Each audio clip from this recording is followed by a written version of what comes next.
One denial letter can stall a CRSC award. Your uniformed service, not VA or DFAS, owns reconsideration. Professor Sorensen is here to help us sort the next move. Stay with us. Before we finish, I'll show you the 4-line evidence delta that turns a repeat packet into a reconsideration request. A denial is painful, but it's also specific. The duo rule says the service sends a letter stating its reason. This path isn't for you if you're filing an initial CRSC application or if your service hasn't issued a CRSC decision. Underline the actual reason. Was the combat-related event not established? Was the link between that event and the disabling condition missing? Or did the service say the documents didn't support the category claimed? The next packet should answer that sentence. Wait, the VA granted the disability rating. Why can't VA fix the CRSC denial too? Different decision maker. VA supplies disability ratings and medical decisions. The uniformed service decides whether the disability meets CRSC's combat-related rules. That division confuses families because the same condition appears in both systems. A VA award can be essential evidence, but it isn't the service's CRSC finding. Keep the roles separate on your first page. And DFAS is the third office. It pays the retired pay result after an approved award. It doesn't sit over the service CRSC board like an instant replay booth. That split matters. Sending a disagreement to the payer doesn't create reconsideration. Sending it to VA doesn't create reconsideration either. Current VA guidance directs the retiree back to the uniformed service. Our earlier CRSC proof episode built the initial combat-related file. This episode starts where a denial leaves it, with a reason, an owner, and a narrower job. Narrower can be good. You don't need to prove every honorable thing you ever did. Build the packet around the missing link while preserving the documents that already work. So the rule isn't send more, it's send the missing kind. That's a much better engineering problem.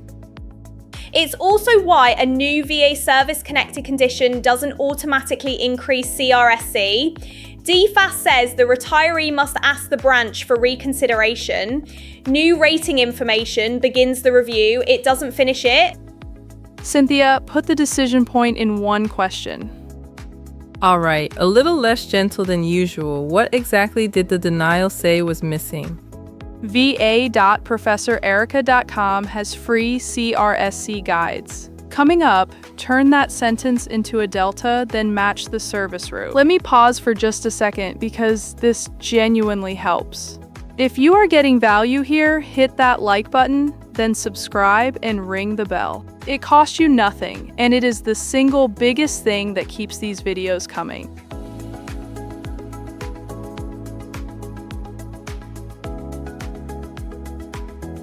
Cynthia, the denial reason becomes the search query. That's the cleanest way to stop a reconsideration packet from turning into a storage unit is harsh. Accurate though. Draft the signed request while the decision letter is beside you. Copy the reason exactly enough that a reviewer can see which finding you are answering. Then build a 3-step loop. Reason, delta, root. The reason is what the service found. The delta is what changed or what clarifies the record. The root is the branch's current reconsideration channel. What counts as a delta? I want the kitchen table answer because new documentary information sounds like every sheet in the house. Something new or clarifying that answers the reason. That may be a combat record the first packet lacked. It may be a medical explanation connecting the present condition to the event. A corrected personnel record or a new VA decision may also supply the delta. New can mean not previously considered. Clarifying evidence can make an old document understandable. A treatment note may name the injury while an official event record shows where and how it happened. The cover letter explains why those two pages belong together. Call it the empty socket. The denial identifies the socket. The delta must fit it. Hold that image, we will use it when the service paths split. I would put real money on one rule. The reviewer should understand your answer before opening attachment 1. Use one page. Give the denial reason and requested change. Then name the new evidence and attachment index.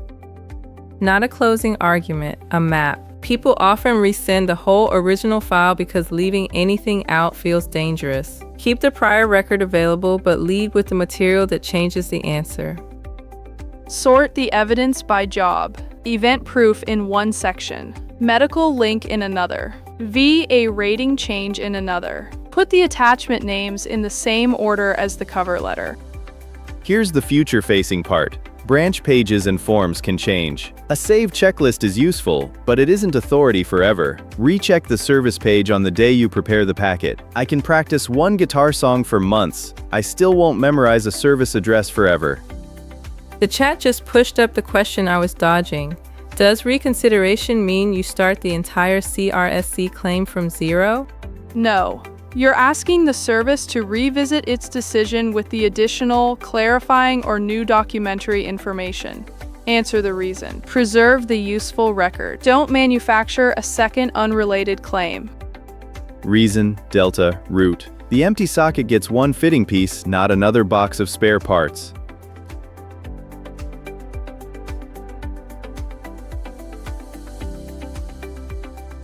Professor Sorensen has already found the common rule. Now the service doors split.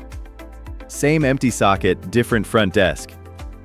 That's the promised distinction. The evidence principle is shared, but the request vehicle isn't.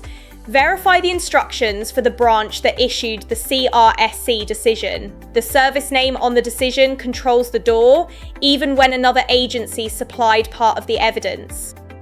Start with Army. What does its current page ask for?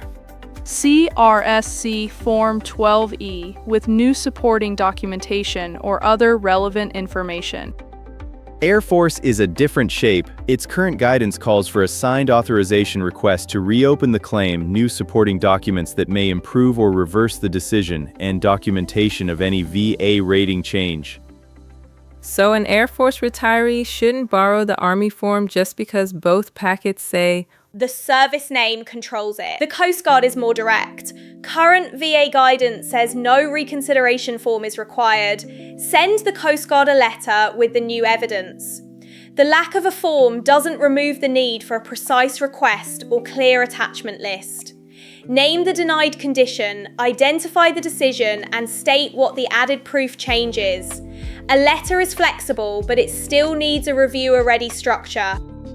That's the bureaucracy joke hiding in plain sight. One branch says form, one says signed reopen request, one says no form. The straight rule is branch first, packet second. Okay, that was good. It protects the fact don't let a generic internet checklist choose the submission vehicle for you. My school portal has 3 logins, even it can't choose your branch form. Navy and Marine Corps retirees receive a reconsideration request form with the denial letter, and the current VA page also points to the form online. Submit it with the new evidence to the CRSC board. I want to say we can memorize that forever. We can't. Forms, links, and addresses move. The durable memory is the decision owner plus the service's current instructions. Also keep proof of what you sent. A dated copy and attachment index preserve the packet's identity. A delivery record can resolve a later question about which version the service actually received and when it entered the process. That's not distrust, it's continuity. Months later, you should be able to put the submitted packet beside the next letter and compare them without rebuilding memory from scraps. 4 doors, 1 rule. Use the door named by your service. Before we get to correction boards, Leo, make the evidence delta obvious.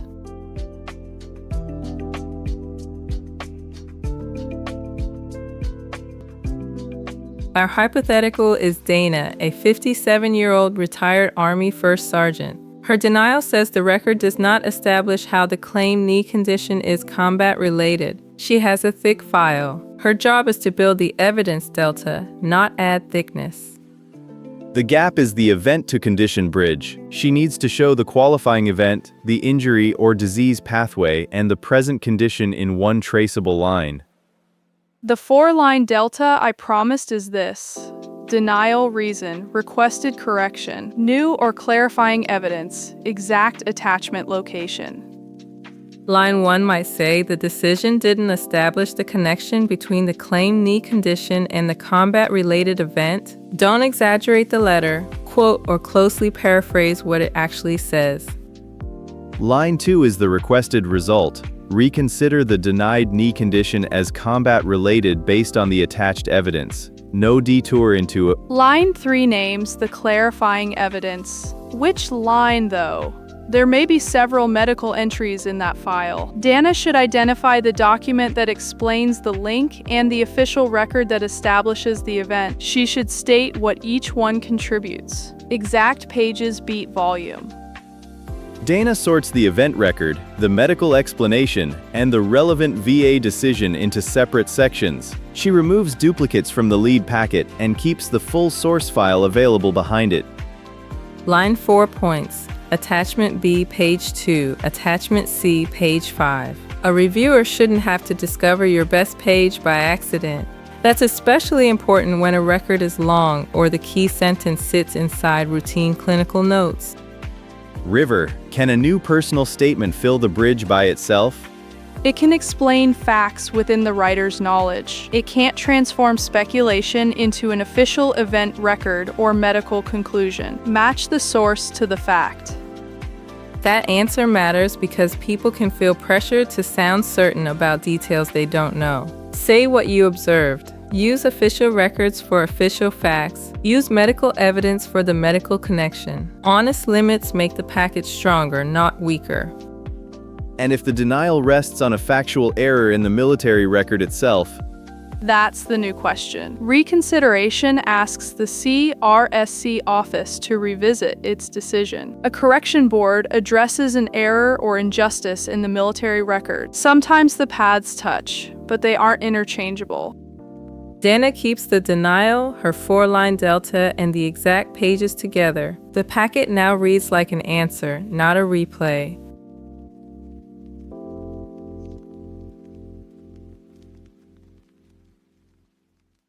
Two lanes can appear after a CRSC denial, and the labels matter. One revisits the CRSC decision. The other asks a military correction board to correct a record or remedy an error or injustice. Most people don't wake up knowing that distinction. They just know the denial feels. Start CRSC reconsideration with the problem, not the form. If the CRSC office lacked evidence that answers its reason, reconsideration is the direct lane. The evidence may be additional, clarifying, or new. You're asking the same benefit decision maker to look again with a stronger record. If the military record itself contains the error, perhaps an omitted fact or an injustice that the CRSC office can't rewrite, a board for correction of military records may be the proper lane. That's a different authority and request. The empty socket returns. If the socket is missing evidence in the CRSC file, use reconsideration. If the socket is cut wrong because the underlying record is wrong, examine correction board release. That sounds obvious once you say it, but the dangerous move is mailing DD Form 149 as a generic second try. The form is an application for correction of a military record. It should state the record and correction requested, not merely repeat disappointment with CRSC. Army's current CRSC page makes the sequence concrete. It says that after a CRSC reconsideration is disapproved, a claimant may appeal to the Army Review Board's agency using DD Form 149.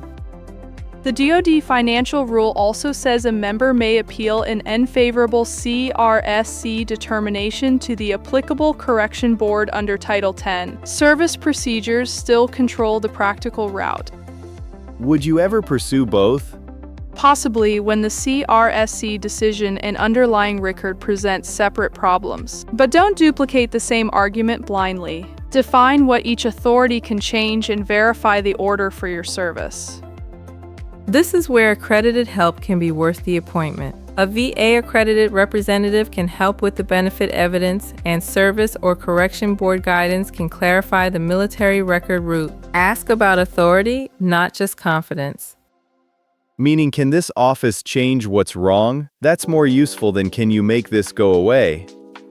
That authority test controls the packet. Sign the proper request and retain the submitted copy. Keep the delivery receipt too. A clean record of the lane protects the next decision point. And keep both letters. The original denial shows the first reason. The reconsideration decision shows what the service did with the delta. Together, they tell the next reviewer where the dispute changed and where it didn't. I came in wanting one universal appeal button. I was wrong. The proper lane depends on whether the defect sits in the CRSC decision or the military record beneath it.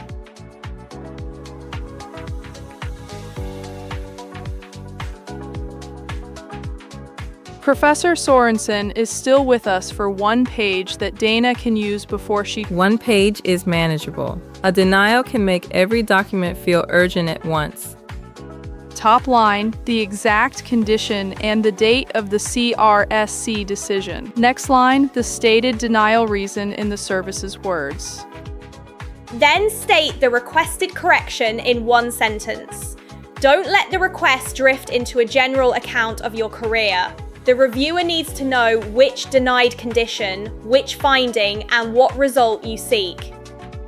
Below that, name the delta, new event proof, clarifying medical evidence, updated VA rating decision, corrected record. Use only the categories that are real in your file.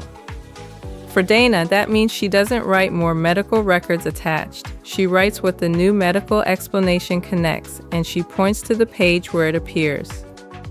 Third section, current service route. Army Form 12E, Air Force signed reopen request. Coast Guard letter, Navy or Marine Corps reconsideration form. Verify the current page before filing.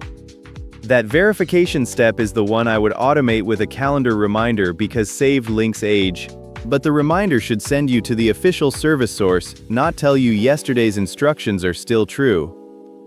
Good correction. I would have said save the address with the packet. Better, save the source and recheck the address at submission. Procedures move, the decision identity and evidence logic remain.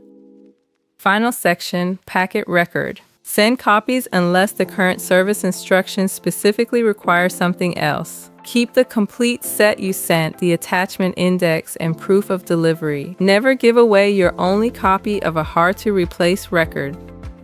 Dana's one-page plan now has 5 anchors. It identifies the condition and denial reason. It states the requested correction, evidence delta, and service route. The packet and receipt sit behind it. Here's what I'd actually do. Choose reconsideration when a focused evidence delta answers the CRSC office's reason. Choose correction board review when the underlying military record itself is the defect. The catch is that a focused packet can feel too small after a painful denial. Resist the urge to make volume stand in for proof. Get targeted assistance when you can't tell which authority owns the error. And remember, the trigger is broader than denial. Current VA guidance also points to reconsideration when a new combat-related condition receives a VA rating or when a rating already connected to CRSC changes. Professor Sorensen, thank you for making decision authority the first question. Glad to help. If this clarified your next move, subscribe and share it with a retired service member staring at a CRSC denial. Before you add another attachment, which sentence in the denial are you trying to change? Read the reason. Build the delta. Use the proper door. I'll see you next time.